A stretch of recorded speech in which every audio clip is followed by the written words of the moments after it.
जाता जाता एवढंच सांगतं की शिक्षण हे संपलेलं नसतंय. मीच सांगते तिलाच नाही तर मी सगळ्यांना सांगतो की शिकत राहा, परीक्षा देत राहा. मी परीक्षा दिल्या म्हणजे डिग्री मिळाली म्हणजे खूप मोठं होतं असं नाही काही भाग नाही आहे. परंतु त्या निमित्तानं आपण जबरदस्तीने का होईना परीक्षा देण्यासाठी वाचन करत असतो. तर परीक्षा द्यायची नसेल तरी पण वाचन करायला काही हरकत नाही. मी आपणास सगळ्यांनाच विनंती करेल की तुमच्याजवळ किती दौलत आहे हे कोणी विचारत नाही. पण भूषणच्या बाबतीत जर सांगायचं झालं तर आमची परिस्थिती फार गंभीर होती.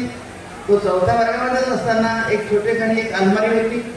त्याला मिळालेल्या खाऊच्या पैशाची तो पुस्तकं घ्यायचा आणि ते पुस्तकाचं ते केव्हाही पाहिलं तरी ते पुस्तकाच्या कोणतं ना कोणतं तरी पुस्तक हातात असायचं. आजही जेवताना खाताना जेव्हा जेव्हा त्याला वेळ मिळतो तेव्हा तो वाचत राहतो. कीर्तीच्या बाबतीमध्ये झालं तर तिने सांगितलं कडे काही आहे, परंतु सध्याच्या परिस्थितीमध्ये ती इतकी प्रेमळ आहे की साहेब गेल्यानंतर मी थोडी हवालदिल झाली होती. परंतु तिने मला एवढं सांभाळलं आणि म्हणून मी नेहमी म्हणते मुलगी झाली आई आणि जावई झाला पिता. तर त्याचा अर्थ असा नाही की छोटू आणि भूषण लक्ष देत नाही, ते त्याच्या परीने तेही लक्ष देतात. परंतु सगळ्यात जास्त कारण म्हणून मी सगळ्यांना म्हणते की प्रत्येकाला मुलगी असावी आणि ती कीर्तीसारखी असावी. हे एका शब्दामध्ये सगळं काही आलं. कारण की जास्त सविस्तर जर बोलली तर तुमचा वेळ खूप जाईल. त्यामुळे जास्त सविस्तर न बोलता कीर्तीमध्ये ममतेची जी काही गुणांना आईला ज्याप्रमाणे ती सांभाळते ते तिचं तुम्ही अध्ययन करा, अभ्यास करा आणि त्याप्रमाणे प्रत्येक मुलीने नव्हे ते मुलांनीही वागण्याचा प्रयत्न करा. जाता जाता एवढंच सांगेल की मी संस्थेचा सगळा कारभार कीर्तीताई, पायल सर, पंडित सर आणि बाकी स्टेजवरील मंडळी, राव सर तर पूर्वीपासून माझा उजवा हात आहे.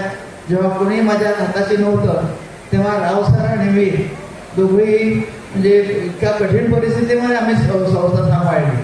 तर मंचकावरील सर्व मंडळींनी मला संस्था सांभाळायला साथ दिली आणि आता हा तिथे वर केलेला आहे. तुम्ही पण आहात तर त्या सगळ्यांनी मिळून तुम्ही संस्था पुढे नेलेली आहे.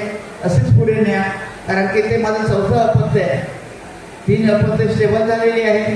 4थं अपत्य म्हणजे संस्था आहे आणि संस्था ही स्टेबल व्हावी ही माझी अपेक्षा आहे. शेवटी मी तुम्हाला जे मुख्य काम मी जे हातात घेतलेलं आहे वृक्षारोपण. मी सर्वप्रथम गौतम बुद्धाचं नाव घेतलंय तुम्हाला माहीत आहे.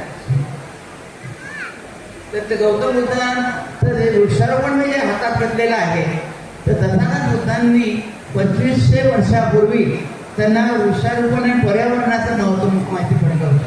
तर जन्म तथागत बुद्धाचा जन्म कुठे झाला? वृक्षाखाली. एनलायटन म्हणजे ज्ञान प्राप्त कुठे झाले? बोला, तोंड नाही ना बोलायला. कुठे झाले ज्ञान प्राप्त? त्यांना वृक्षाखाली. आणि त्यांना महानिर्वाण कुठे झालं? वृक्षाखाली. आणि त्यावेळेस